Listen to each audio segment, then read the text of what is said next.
एखादं वादळ घोंगावत यावं आणि या वादळाच्या ताकदीचा अंदाज येण्याआधीच ते शांत होऊन निघून जावं आणि त्यानंतरची शांतता या घटनेचा अर्थ लावण्यात सुन्न बनवून सर्वत्र पसरावी. यशवंत इंगवले असाच अनुभव सर्वजणांना देऊन गेला. यशवंत जिथे गेला तिथे त्याने मित्र आणि परिचय जोडले. त्याला एकदा भेटलेला कधीच विसरू शकायचा नाही आणि यशवंतही त्यांना कधी विसरला नाही.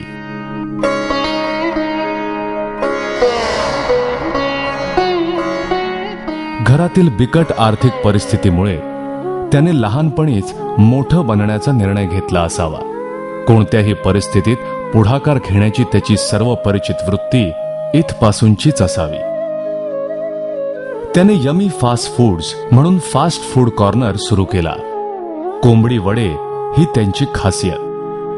त्याची ही कष्ट करण्याची सवय कायम राहिली आणि नोकरी करत असतानाही कम्प्युटर असेंब्ली करून विकण्याचा साइड बिझनेस तो करायचा. प्रतीक्षानगर म्युनिसिपल स्कूल सायन येथून त्याने 5वी पर्यंत शिक्षण घेतलं. त्यानंतर तो महात्मा फुले टेक्निकल हायस्कूलमधून 10वी पास झाला. नंतर ITI केलं आणि गोदरेज कंपनीत इंटर्नशिप केल्यानंतर तो भाभा ॲटॉमिक रिसर्च सेंटरमध्ये टेक्निशियन म्हणून कामाला लागला. तिथे 21 वर्ष सर्व्हिस झाली होती. सिनियर टेक्निशियन बनल्यानंतर त्याला 2007 साली बेस्ट एम्प्लॉई साठीचं गोल्ड मेडल सुद्धा मिळालं होतं. यशवंत हा स्वस्थ बसणारा नव्हता. त्याला अनेक गोष्टी खुणवत होत्या. कॉलेजमध्ये तो एकांकिका बसवायचा. तिथेच तो अखिल भारतीय विद्यार्थी परिषदच्या संपर्कात आला आणि आधी मध्य मुंबई विभाग प्रमुख आणि नंतर मुंबई महानगर मंत्री बनला. पण त्याचं मन कलावंताचं होतं. त्याने विद्यार्थी परिषद कलामंचमधले ऑर्केस्ट्रा चालू ठेवले. तो स्वतः गाणीही रचायचा. नोकरीत स्थिरावल्यावर त्याचे हे कष्टाळू आणि कलावंताचे मन पुन्हा अस्वस्थ बनले.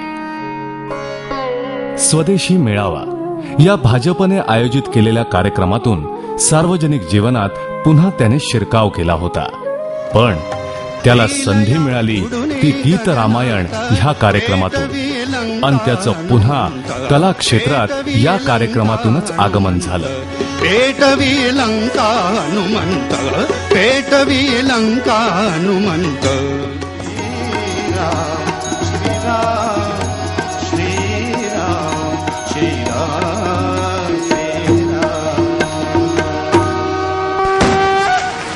गीत रामायण सुवर्ण महोत्सव आयोजित करण्याचं स्वप्न आमदार विनोद तावडे यांनी पाहिलं. पण त्या स्वप्नाला मूर्त रूप देण्याचं काम अनेकांनी केलं.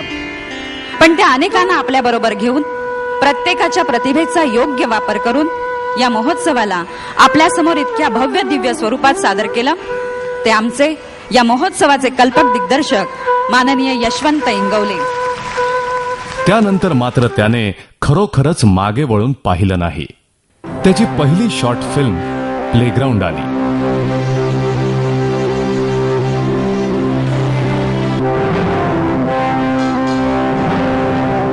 Hey, come on, guys. We ain't playing any kid games. How about cops? What say? Yes, I'm the super cop. Simon says, and Simon rules. आणि मग अंतर्नाद ही डॉक्युमेंटरी भाजपच्या रजत जयंती निमित्ताने पक्षाच्या एकंदर प्रवासावर यात्रा ही डॉक्युमेंटरी त्याने केली. एड्स डे निमित्त लाईव्ह 8 हा नाट्य आणि संगीताचा कार्यक्रम केला. तो एकाच वेळी 8 ठिकाणी झाला होता आणि दूरदर्शनवर टेलिकास्टही झाला होता.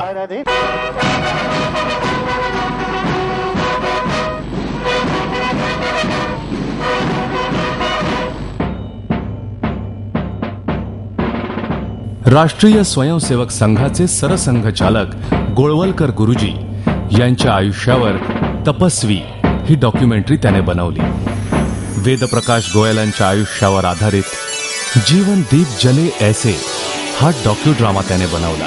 आइंदा आप और संघ के बीच कोई ताल्लुकात नहीं होंगे. आई एम सॉरी सर, लेकिन शायद आपको हालात का पूरी तरह से आकलन नहीं हुआ.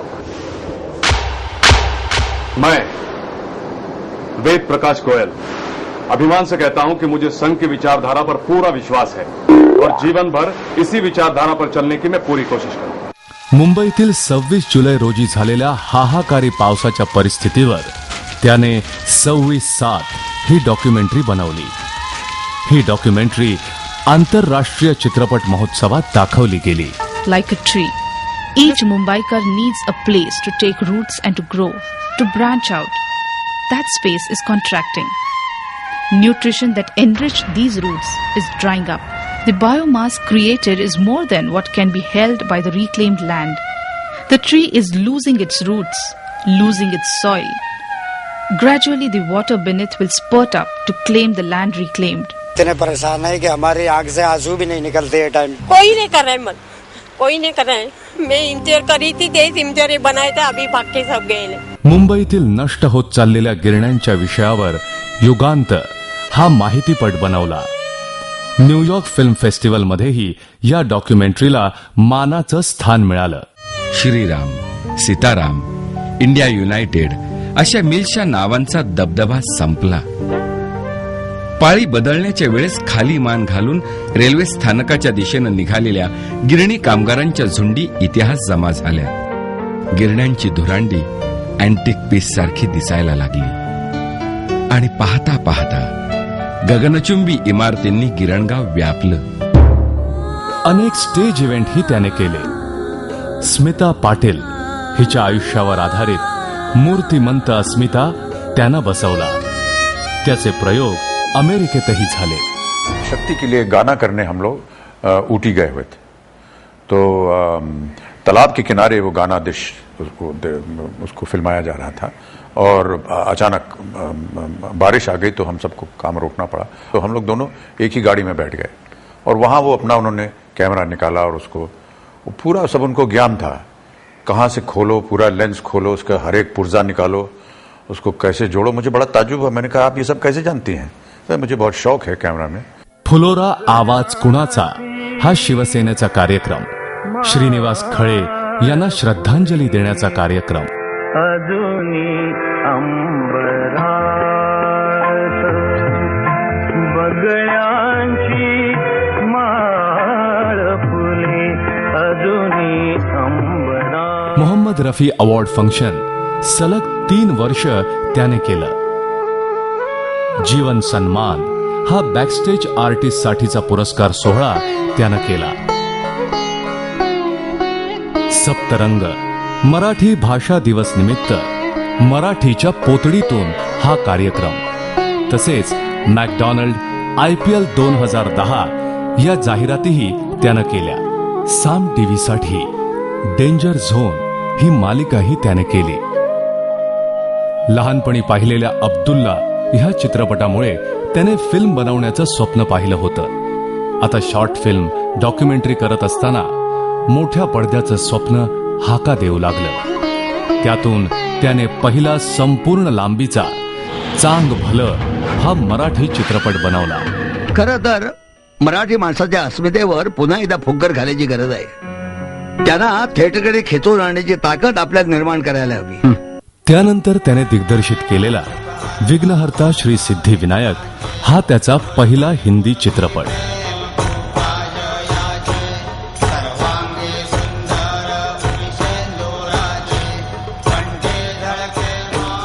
हाँ, ठीक पहचाना मुझे, वो मैं ही था.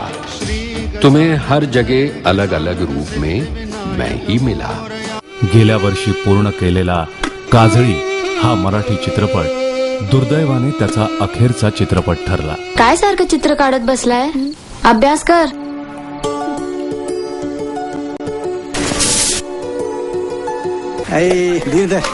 मिळतील पैसे, नाहीतरी कुठे गेले तरी कापतात पैसे.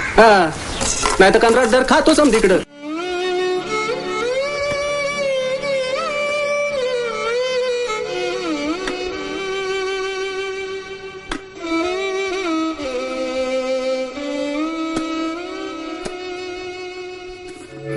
त्याने गेल्या 10 वर्षात जवळपास 75 शॉर्ट फिल्म्स आणि डॉक्युमेंटरी बनवल्या. तो गेला तेव्हा त्याचं वय सत्कार स्वीकारण्याचं नव्हतं. तरीही त्याच्या कर्तृत्वामुळे साक्षात भारतीय जनता पक्षाचे तत्कालीन अध्यक्ष माननीय लालकृष्ण अडवाणीजी यांनी त्याचा सत्कार केला होता. तसेच राष्ट्रीय स्वयंसेवक संघाच्या संघ प्रतिनिधी सभेत लखनौ येथे तत्कालीन सरसंघचालक माननीय सुदर्शनजी यांनी त्याचा सत्कार केला होता. या त्याच्या सार्वजनिक आणि मीडियातील जीवनापेक्षा काही वेगळे पैलूही त्याच्यात होते. लहानपणी मोठ्या ताईला स्वयंपाकघरात मदत करायला पुढे सरसावलेला यशवंत स्वयंपाकघरात चित्रपटा इतकाच रमला. लग्न झाल्यावरही घरी दर रविवारी संपूर्ण जेवण बनवण्याचा त्याचा नियम त्याने कधीही चुकवला नाही. त्याने अलीकडे लेखन खूप गंभीरपणे करायला सुरुवात केली होती. अरुण नुलकरच्या कथा ही त्याची लेख मालिका लोकप्रभा साप्ताहिकात चालू आहे आणि वाचकांना ती खूप आवडलेलीही आहे. अजून त्याला कितीतरी गोष्टी करायच्या होत्या. संगीत सौभद्र हे संगीत नाटक बसवायचं होतं. पुढच्या हिंदी चित्रपटाची पटकथा तयार होत होती. व्हायोलिन शिकण्याच्या योजनाही साकारत होत्या. पण संगीत सौभद्रच्या तालमीमध्ये गुंग असतानाच त्याने आपला शेवटचा श्वास घेतला. यशवंतच्या जाण्यानं केवळ एक उदयोन्मुख लेखक, एक सिद्धहस्त दिग्दर्शक हरपलेला नाहीये, तर एक सच्चा मित्र, एक विश्वसनीय सहकारी, एक कर्तृत्ववान कुटुंब प्रमुख, प्रेमळ नवरा आणि बाप, एक सच्चा कलावंत आणि त्याही पेक्षा जगण्यावर अस्सल प्रेम करणारा उमदा माणूस हरवला आहे.